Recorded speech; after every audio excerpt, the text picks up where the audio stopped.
Now, it's day 10 of Russia's invasion of Ukraine. Russia has announced a temporary ceasefire to open humanitarian corridors for civilians. Ceasefire begins in Mariupol and Volnovakha to set up a humanitarian corridor. The corridor will serve to evacuate civilians and deliver food and medicine to the cities that have been cut off from the world by Russian attackers. Meanwhile, war-torn Ukraine has pitched for a third round of talks with Russia to end the stalemate. Ukrainian President Zelensky will be addressing a US Senate via Zoom today.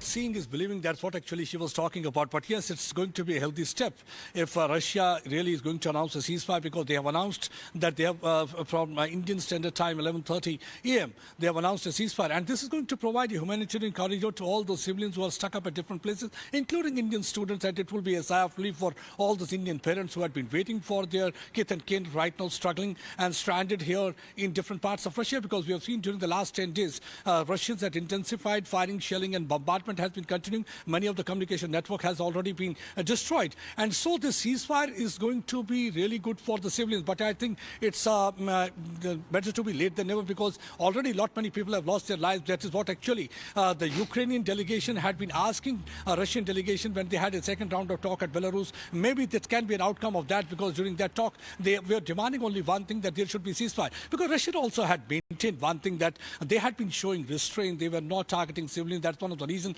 that they had not been able to enter Kyiv, because they wanted that there should be no civilian casualty, though they had been targeting civilian apartments and all those things. Now it's to be seen how far Russians are really going to keep their promise of ceasefire, and how far they are going to provide that kind of a humanitarian corridor to different the civilians putting up at stranded at different places and stuck up at different places because of continuous bombardment and shelling. That's in fact a very healthy step so far as this war is concerned. I think this is the first good news we have heard ever since the Russian tanks have started rolling on streets of Ukraine, ever since they have started firing ballistic missiles. Let's hope that the better sense prevails, that it continues, because at the end of the day, no country, no civilized country should target civilians, because that is totally against the Geneva Convention, and that's also against the humanitarian norms, because all humanitarian norms are to be followed even during war. That's one can expect from countries. But I hope that this ceasefire is really going to work, and it's going to last longer, and it's definitely going to be healthy steps so far as the civilians are concerned, especially Indian students who are stuck up in Sumy and many other places in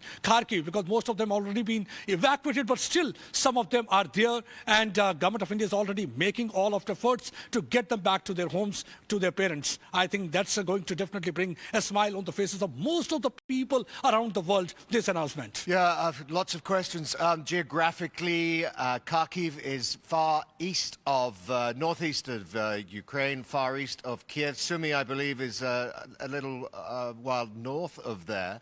How long will the ceasefire last? It's impossible to say.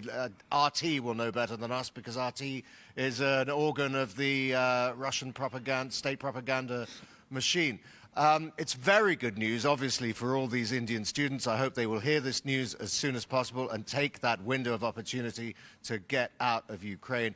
Nearest border, hard to say. Nearest safe border, probably Poland. If they can get here to Lviv, there are onward transits, railway and coaches, and perhaps even on foot, if all else fails, to the Polish border. But I feel the need to point this out, that humanitarian corridors are a lovely thing and a very, very good news for civilians and these students, but it's not without a political angle. Russia, or indeed any invading force, would be very happy indeed if every single civilian left the field of conflict, because it would mean they could roll their tanks into these cities much more easily than if they were populated by thousands of gun-toting civilians. So the more civilians that leave the centres of urban population, the better for Russia. Don't assume for 1 minute they're doing this purely for humanitarian and philanthropic reasons.